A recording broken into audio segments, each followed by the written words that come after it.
लखी जी, आपने भी जाहिर तौर पर ये तस्वीरें देखी होंगी। खबर आपको भी पता होगी जिस तरीके से पहलगाम में आतंकियों ने हमला किया, 28 मासूमों की जान चली गई। और अब लगातार ये खबरें निकलकर सामने आ रही हैं कि तीसरा बड़ा हमला पाकिस्तान पर हो सकता है। पाकिस्तान में जो आतंकवाद पल रहा है उस पर हो सकता है।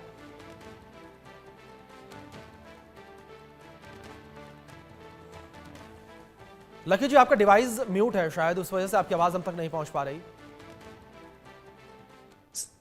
अभी ओके सर? जी लखी जी, आवाज आ रही है आपकी हमें। सबसे पहले बहुत सर स्वागत बिल्कुल सर। सर। जी लखी जी, सवाल यहाँ पर है, जिस तरीके से बड़े एक्शन की तैयारी की जा रही है, एक्शन समझना चाहूंगा मैं आपसे। दो एक्शन पाकिस्तान पर पहले हम देख चुके हैं, आतंकवाद पर कड़ा प्रहार हमने किया, अब तीसरे प्रहार की बारी सामने आ रही है। नहीं नहीं 100% सर। अगर आप देखो सर, एफएटीएफ से हटाने के लिए देखो ये पूरा का पूरा प्लान आईएसआई का है सर। ऐसा नहीं है कि जो लोगों को दिखाई दे रहा है कुछ एक टेररिस्ट आए और उन्होंने टूरिस्ट के ऊपर फायर करना शुरू किया। अगर आप इसको देखो तो ऑल ओवर आपको पूरा जो मास्टर प्लान नजर आएगा आपको, इसको कहीं ना कहीं आईएसआई हेडक्वार्टर से, आईएसआई के चीफ आसिम के नजर से ही आएगा सर। क्योंकि एक्चुअली क्या है सर, पाकिस्तान ने लश्कर तोयबा हो या जैसे मोहम्मद हो, इनको ज्वाइन करके एक जॉइंट ऑपरेशन किया, ठीक है।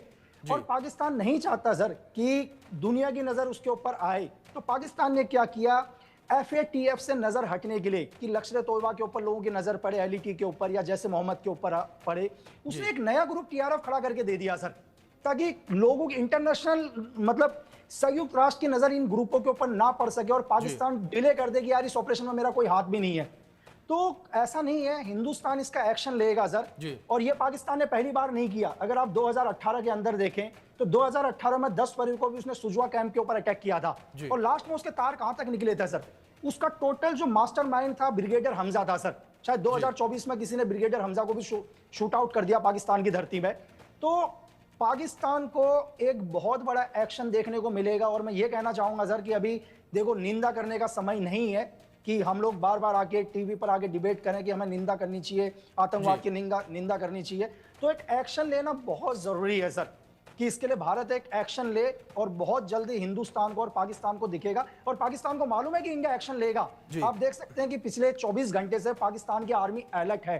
अगर मैं कह रहा हूं अगर पाकिस्तान बोलता है हमारा इसमें कोई भी हाथ नहीं है, तो आपको अलर्ट होने की जरूरत क्या है सर? आपने अपनी आर्मी एयरफोर्स को क्यों अलर्ट में रखा है? जी बिल्कुल। लकी जी, दूसरी ओर मैं आपसे ऑपरेशन को भी समझना चाहूंगा। ऐसे समय में जिस तरीके से भारतीय जासूस एक्टिव रहते हैं, आप भारत के जासूस रहे, आपने भी कई सारे काम किए, जिस तरीके से सामने आपके कारनामों को देखा है, ऐसे में भारतीय जासूस किस तरीके से एक्टिव नजर आते हैं? नहीं सर, देखो मैं आपको क्या बोल रहा हूं, ऐसा जो दुनिया को नजर आ रहा है सर कि ऐसा नहीं है कि बहुत सारे लोगों का क्वेश्चन आ गया इसमें कि यार कैसे लोग, अगर आप देखें वहां से जिस जगह पे भी ये इंसिडेंट हुआ है मतलब वहां से अगर आप पाक बॉर्डर देखें तो 100 किलोमीटर का डिस्टेंस है सर। ऐसा नहीं है कि वो 100 किलोमीटर कल ही चलकर आए गए होंगे या वेपन्स लगा के आए होंगे, चारों लोग या पांचों लोग जो भी है, इसके पीछे उनकी कई प्लानिंग है सर।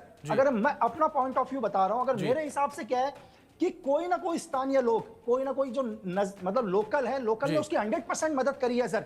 ऐसा नहीं कि कल ही 100 किलोमीटर दूर ये वेपन पहुंच गए थे। हो सकता है इस वेपन को पहुंचने में 10 दिन लगे थे, 15 दिन लगे थे। वो असेंबल करके वेपन लाए, पहले एक वेपन लाए, 2 वेपन लाए, कि ऐसा नहीं है कि कल ही उन्होंने एक इंसिडेंट किया था और कल ही वो पाक एलओसी को क्रॉस करके यहां आए।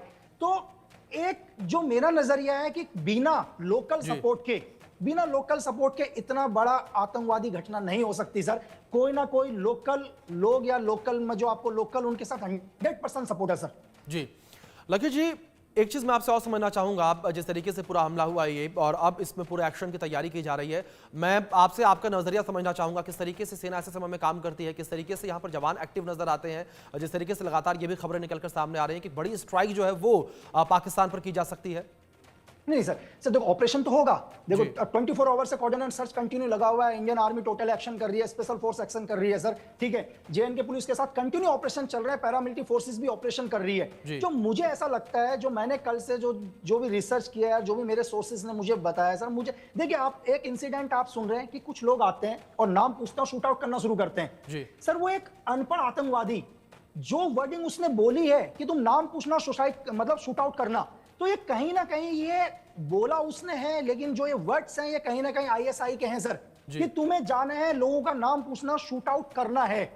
इसके पीछे रीजन क्या है सर? रीजन है, उनको पता है सर, ये बात पूरे हिंदुस्तान को पता चलेगी, पीएमओ तक हमारी बात जाएगी, लोगों के अंदर गुस्सा होगा, जैसे है पूरे हिंदुस्तान में गुस्सा होना भी चाहिए सर। लेकिन लोकल्स को ये समझना चाहिए, जो वहां के लोकल्स लोग हैं, क्या है, एक आतंकवाद ने आपसे आपका पूरा रोजगार छीन लिया सर। आपको क्या लगता है कि दोबारा टूरिस्ट वहां का टूरिस्ट जाएगा सर? इसका असर किसके ऊपर पड़ेगा? इसका असर पड़ेगा वहीं लोकल्स के ऊपर सर, मेरे ऊपर नहीं पड़ेगा।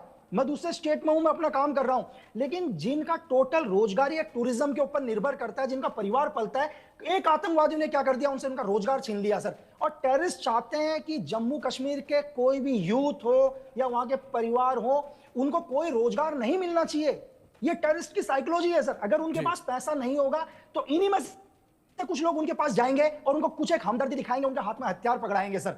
ये पूरा एक साइकोलॉजिकल वॉरफेयर गेम है सर, टेररिज्म का नया तरीका है जी सर। इस बीच लगातार एयर स्ट्राइक और सर्जिकल स्ट्राइक को लेकर भी बातें चलती नजर आ रही हैं और ऐसे समय में रक्षा मंत्री राजनाथ सिंह का एक बयान भी सामने आया, कहा कि ऐसा जवाब मिलेगा कि दुनिया देखेगी। इससे और भी ज्यादा पुख्ता ये खबर होती नजर आ रही है कि एयर स्ट्राइक और सर्जिकल स्ट्राइक जो है वो होती नजर आएगी पाकिस्तान पर। लकी जी, मैं आपसे एयर स्ट्राइक और सर्जिकल स्ट्राइक को, यानी कि स्ट्राइक को समझना चाहूंगा कि किस तरीके से स्ट्राइक की तैयारी होती है, किस तरीके से भारतीय सेना जो है वो लगातार एक्टिव नजर आती है। अगर भारतीय जासूसों को लेकर बात कर ले, वो ऐसे समय में किस तरीके से काम करते नजर आते हैं? सर देखो, मैं आपको ये बोलूं, चाहे हमारे इंडियन स्पाई हो या पाकिस्तान के आईएसआई हो, ऐसा नहीं है कि ओनली इंडियन स्पाई एक्टिव है। एक्टिव तो पाकिस्तान के आईएसआई भी है सर। उनको भी पता है कि इंडियन गवर्नमेंट एक्शन लेगी 100%, लेकिन एक्शन लेने का सही टाइम सर। देखो, हर आदमी को पता है कि अगर उन्होंने हमारा नुकसान किया है तो हम एक्शन लेंगे। ऐसा नहीं है, रेडी वो लोग भी हैं, लेकिन इंडियन गवर्नमेंट हो, हमारे सुपीरियर जितने भी लीडर्स हैं, जितने भी ऑफिसर्स हैं, जो भी प्लानिंग चल रही होगी वॉर रूम के अंदर, उनको पता है सर कि कहां पर एक्शन करना है, किस टाइम पर करना है। एक एक्शन करने से ज्यादा इंपॉर्टेंट होता है सर सही वक्त। मैं आपको बताऊं, कोई भी रेड